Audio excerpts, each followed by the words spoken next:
Hello, today I would like to show you a magic trick. I hope you enjoy it. I have a deck of 52 playing cards. It's a normal deck. Just going to shuffle it a bit. Okay. I'm going to take the top card. You see it is a Queen of Hearts, Diamonds, excuse me. Take that Queen of Diamonds, I'm going to put it right on top of the deck. I'm going to take that Queen of Diamonds, I'm going to bury it in the deck just like this. Snap my fingers, say the magic word, jumps right back to the top. Now that is a simple magic trick, but it does get quite the response out of many people. And the first thing they usually ask me is to do it again, to repeat the trick. And the point of that demonstration was to illustrate how people react to things that they can't explain. And the first thing that's intuitive is to ask to repeat it to make sure it wasn't a fluke. In fact, repetition is an important part of the scientific method. And it's clear that the scientific method is not some contrived set of rules and procedures. It actually stems from the intuitive curiosity and an intuitive process of finding out an unexplained phenomenon.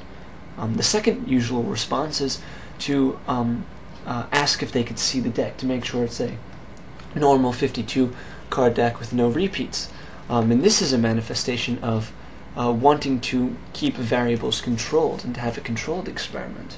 And it just goes to show how actually intuitive the scientific method is, and how people who don't put stock in the scientific method, who say that science, who don't respect science, are really disrespecting rationality, and to endorse an anti-scientific worldview is to endorse an irrational and counterintuitive worldview.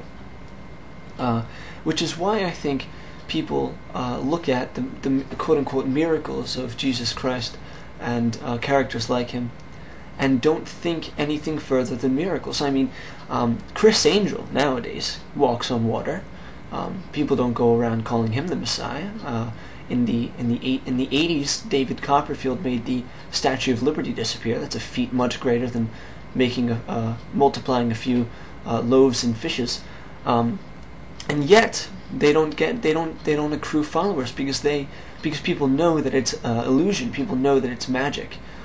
In fact, in many texts, Jesus himself was described as a magician, which isn't surprising. And I feel that it was only because of the age and the era that Jesus lived in that people accepted his feats as miracles as opposed to magic tricks.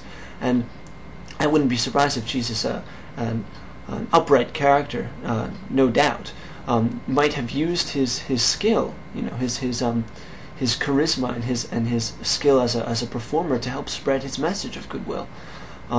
Just people took it too far. But I don't blame them. I don't blame the people for believing Jesus. They lived in a time of ignorance. I don't blame the Hebrews who lived in the Bronze Age for writing what they did in the Bible about the earth being created in 6 days, because that was the best they could do at the time. That was the best idea they had. But I do blame the people who don't move on in this age of enlightenment, in this age of reason, and don't realize that those theories are outdated and they were based on flawed assumptions, and that the only way to look at the world is through an objective lens. And through an objective lens, you get the scientific method and the scientific theories that have risen to the top of scientific consensus. And to disrespect science and to disrespect scientists is to disrespect reason and rationale and intuition.